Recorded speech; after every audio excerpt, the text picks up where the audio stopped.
ভূমধ্যসাগরের তীরবর্তী মধ্যপ্রাচ্যের উদীয়মান গণতান্ত্রিক রাষ্ট্র ফিলিস্তিন। ফিলিস্তিন দুটি অংশে বিভক্ত। পূর্বে রয়েছে ওয়েস্ট ব্যাংক বা পশ্চিম তীর, পশ্চিম ও দক্ষিণে ইসরায়েল এবং পূর্বে ডেটস।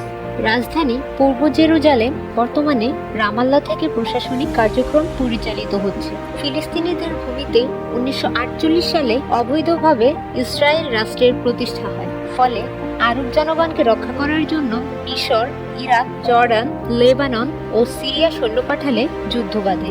এ যুদ্ধে প্রস্তাবিত আরব রাষ্ট্রের 40% ভূমি ইসরায়েল দখল করে নেয়। 1988 সালে ফিলিস্তিনের নেতা ইয়াসির আরাফাত আলজেরিয়ার পার্লামেন্টে জেরুজালেমকে রাজধানী করে স্বাধীন ফিলিস্তিন রাষ্ট্রের ঘোষণা দেন। Jerusalem, Gaza, Ramallah, Tulkarm, Jericho, Hebron, Jenin, Nablus, Rafah ও বেথেলহেম প্রভৃতি ফিলিস্তিনের উল্লেখযোগ্য শহর। ফিলিস্তিন প্রতিষ্ঠিত হয় 1964 সালে।